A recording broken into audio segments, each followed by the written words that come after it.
AIIMS യാഥാർത്ഥ്യമാക്കാൻ ശ്രമിക്കുമെന്ന് കേന്ദ്ര സഹമന്ത്രി സുരേഷ് ഗോപി. ഉചിതമായ സ്ഥലം നിർദ്ദേശിക്കാൻ 2016 മുഖ്യമന്ത്രിയോട് ആവശ്യപ്പെട്ടെങ്കിലും മറുപടി ഇനിയും കിട്ടിയിട്ടില്ലെന്ന് സുരേഷ് ഗോപി കുറ്റപ്പെടുത്തി.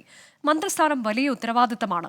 ഉള്ളിൽ പേടിയുണ്ടെങ്കിലും കാര്യങ്ങൾ പഠിച്ചെടുക്കുമെന്ന് സുരേഷ് ഗോപി 24നോട് പറഞ്ഞു. പെട്രോളിയം ടൂറിസം സഹമന്ത്രിയായി ചുമതലയേറ്റ ശേഷം സുരേഷ് ഗോപി ഇപ്പോൾ 24 ചേരുന്നു. മിനിസ്റ്റർ എന്ന പുതിയ റോളിലാണ്. എന്ത് തോന്നുന്നു? വലിയ ഭാരിച്ച ചുമതല തന്നെയാണ്. വളരെ ദൂരെയാണ് പെട്രോളിയം മിനിസ്ട്രിയുമായിട്ടുള്ള കൈകാര്യം ചെയ്യേണ്ട വിഷയങ്ങളെന്ന് പറയുന്നത്. ദൈനംദിന ജീവിതത്തിൽ പങ്കുചേരുന്നതാണ്. പക്ഷേ ഇതിൻ്റെ ഒരു ഇൻട്രിക്കസീസ് എന്ന് പറയുന്നത് ഭയങ്കരമായിട്ട് ഭയപ്പെടുത്തുന്നുണ്ട്. പക്ഷെ പഠിച്ചെടുക്കും. സുഹൃത്താണ് പുരി സാബ്. അപ്പോൾ അതുകൊണ്ട് എനിക്ക് തോന്നുന്നു വേഗം പഠിച്ചെടുക്കാൻ സാധിക്കും. ഈ ടൂറിസം ഒരു കേരളത്തിൻ്റെ ഹബ്ബായി മാറ്റുമെന്ന് പറഞ്ഞു. അപ്പോൾ ഈ പെട്രോളിയം എന്നുള്ള വകുപ്പ് കിട്ടുമ്പോൾ അതൊരു നിങ്ങൾക്ക് വെല്ലുവിളി തോന്നുന്നുണ്ടോ? വെല്ലുവിളിയാണ്, അതല്ലേ ഞാൻ പറഞ്ഞത്. ടൂറിസം കേരളം ഭാരതത്തിൻ്റെ തിലകക്കുറിയായി മാറും ആണെന്നുള്ളത് പ്രധാനമന്ത്രി തന്നെ അദ്ദേഹത്തിൻ്റെ പ്രീ പോൾ ഇൻ്റർവ്യൂസിലെവിടെയോ 1-to-1 പറഞ്ഞതാണ്. അപ്പോൾ ആ ഒരു ഉദ്ദേശം മനസ്സിലുണ്ടായതുകൊണ്ടാവണം ഒരുപക്ഷെ എന്നെ ഇതിനു വേണ്ടി ഈ കസേരയിൽ കൊണ്ടുവന്ന് ഇരുത്തിയത്. അതൊരു വലിയ ഉത്തരവാദിത്തമായിട്ട് ഞാൻ കാണുന്നുണ്ട്. ഒരു കണ്ടൽ കാടക്കമുള്ള പല ആയുർവേദ ടൂറിസത്തിലേക്കുള്ള ആലോചനകളുണ്ടെന്ന്. അപ്പോൾ അതിൻ്റെ നടപടി ഇത്ര പെട്ടെന്ന് ആരംഭിച്ചു കഴിഞ്ഞാണോ അല്ല നേരത്തെ തന്നെ മനസ്സിലല്ല? ഞാൻ ഈ ഇലക്ഷൻ പ്രചരണത്തിന് 2019 പോയപ്പോൾ കണ്ടപ്പോൾ തോന്നിയതാണ്. ഇപ്പം ഞാൻ വീണ്ടും ആ സ്ഥലങ്ങളിൽ കൂടെ പോയപ്പോൾ അതേപോലെ അത് കിടക്കുന്നു. അപ്പം ഞാൻ 1-2 സ്ഥാപനങ്ങളുമായിട്ട് സംസാരിച്ചു. അവർക്ക് ആ ഐഡിയ ഇഷ്ടപ്പെട്ടു. തീർച്ചയായിട്ടും അതിന് ഞാൻ ആയുഷ് മിനിസ്ട്രിയും എൻവയൺമെൻറ്റ് മിനിസ്ട്രി കണ്ടലും വേണമല്ലോ അതും പിന്നെ അവിടുത്തെ ആ സ്ഥല ഉടമകളെല്ലാം വിളിച്ചൊന്ന് സംസാരിച്ചിട്ട് ഒരു സമവായത്തിലെത്തി വലിയൊരു പ്രോജക്റ്റ് ഇങ്ങനെ സ്വപ്നം കാണുന്നു. എയിംസ് കേരളത്തിൽ കൊണ്ടുവരുമെന്ന് അങ്ങ് പറഞ്ഞിരുന്നു. അപ്പോൾ ഏതെങ്കിലും ഒരു ജില്ല അങ്ങനെ പൊതുവെ കൺസൾട്ട് ഇല്ല, അങ്ങനെ തീരുമാനിച്ചിട്ടില്ല. പക്ഷെ അത് 2016 ശ്രീ പിണറായി വിജയനോട് പറഞ്ഞതാണ്. അത് ഇതുവരെ ആ പേര് വന്നിട്ടില്ല. ആ പേരൊന്ന് പൊന്തി വരട്ടെ. കോഴിക്കോട് അതൊന്നും ഞാൻ എതിർക്കുന്നുമില്ല, അതിൻ്റെ കൂടെയും നിൽക്കുന്നില്ല. നമുക്ക് ഒരു സെൻസിബിൾ ആയിരിക്കണം, ഒരു റാഷണൽ ആയിരിക്കണം. അങ്ങനെ ഒരു സ്ഥലം അന്ന് പറഞ്ഞു. അത് ജഗത് പ്രകാശ് നഡ്ഡ അദ്ദേഹവും ആ സ്ഥലത്തിന് വേണ്ടി വെയിറ്റ് ചെയ്യുന്നുണ്ട്. അത് നോക്കാം.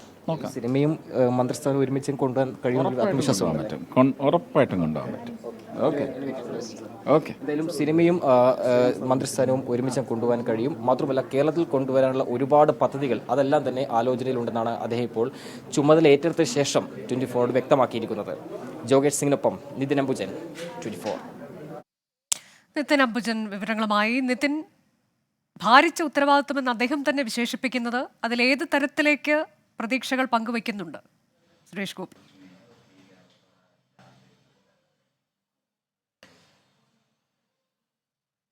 അനുജ, എന്തായാലും കേരളത്തിനുള്ള സഹമന്ത്രി സുരേഷ് ഗോപി ഇപ്പോൾ ടൂറിസം പെട്രോളിയം വകുപ്പിൽ ചുമതല ഏറ്റിരിക്കുകയാണ്. അതിനുശേഷമാണ് ഇപ്പോൾ 24 പ്രതികരിച്ചിരിക്കുന്നത്. എന്തായാലും ഭാരിച്ച ഉത്തരവാദിത്തമാണ്, വെല്ലുവിളി നിറഞ്ഞ ഒരു ഉത്തരവാദിത്തമാണ്. പേടിയുണ്ടെങ്കിൽ പോലും അതെല്ലാം തന്നെ ഏറ്റെടുത്ത് മുന്നോട്ട് പോകും.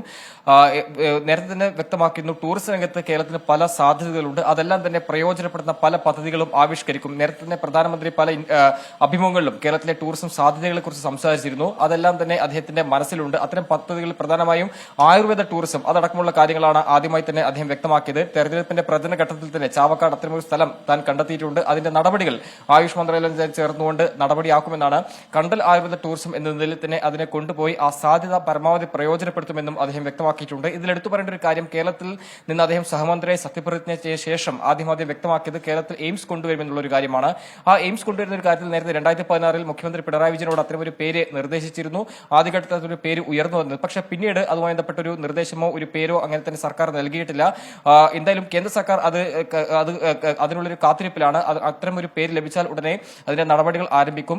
നിലവിലിപ്പോൾ കോഴിക്കോട് കൊണ്ടുവരുന്നതിൽ എതിർക്കുന്നോ അല്ലെങ്കിൽ അനുകൂലിക്കുന്നോ ഇല്ല എന്നാണ് അദ്ദേഹം വ്യക്തമാക്കിയത്. എന്തായാലും ഈ ഒരു 5 വർഷത്തിനുള്ളിൽ കേരളത്തിൽ സാധ്യമായ പല പദ്ധതികളും അത് മാറ്റം കൊണ്ടുവരാൻ പറ്റുന്ന പല പദ്ധതികളുമുണ്ട്. ഇതിനുവേണ്ടിയുള്ള നടപടികൾ സ്വീകരിക്കുമെന്നാണ് അദ്ദേഹം ഇപ്പോൾ ചുമതല ഏറ്റെടുത്ത ശേഷം വ്യക്തമാക്കിയിരിക്കുന്നത്. സിനിമയും മന്ത്രിസ്ഥാനവും ഒന്നിച്ചു കൊണ്ടുപോകാൻ കഴിയുമെന്നൊരു പ്രതീക്ഷയും ആത്മവിശ്വാസവും അദ്ദേഹം പങ്കുവച്ചിട്ടുണ്ട്. എന്തായാലും ചുമതല ഏറ്റെടുക്കുന്നതിന് മുമ്പ് തന്നെ അദ്ദേഹം ഈ കാര്യങ്ങളെല്ലാം തന്നെ നേരത്തെ എയിംസ് അടക്കമുള്ള കാര്യങ്ങൾ കൊണ്ടുവരുന്നുള്ള കാര്യം അദ്ദേഹം വ്യക്തമാക്കിയിരുന്നു. അതിൽ കൂടുതൽ ഇപ്പോൾ പറഞ്ഞിരിക്കുന്നത് ഒരു സ്ഥലം നിർദ്ദേശിച്ചാൽ അതിനുവേണ്ട നടപടികളടക്കം പെട്ടെന്ന് കൊണ്ടുപോകാൻ കഴിയുമെന്ന ഒരു പ്രതീക്ഷയാണ് അദ്ദേഹം പങ്കുവച്ചത്. കേന്ദ്ര ആരോഗ്യമന്ത്രി JP നദ്ദയും അതിനുവേണ്ടിയുള്ള ഒരു കാത്തിരിപ്പിലാണ്. എന്തായാലും കേരളത്തിൽ എയിംസ് കൊണ്ടുവരുന്നതിനാണ് ഏറ്റവും പ്രഥമ പരിഗണന. അത്തരം നടപടികൾ മുന്നോട്ട് പോകും. അതോടൊപ്പം തന്നെ ടൂറിസത്തെ കേരളത്തിൽ ഒരു ഹബ്ബായി മാറ്റാനുള്ള ഒരു കാര്യങ്ങൾക്കുള്ള നടപടിയും സ്വീകരിക്കുമെന്നും അദ്ദേഹം ഇപ്പോൾ 24 അറിയിച്ചു. കേന്ദ്രമന്ത്രിയായി ചുമതല ഏറ്റെടുത്തതിനു ശേഷം 24 സംസാരിക്കുകയായിരുന്നു സുരേഷ് ഗോപി. എറണാകുളം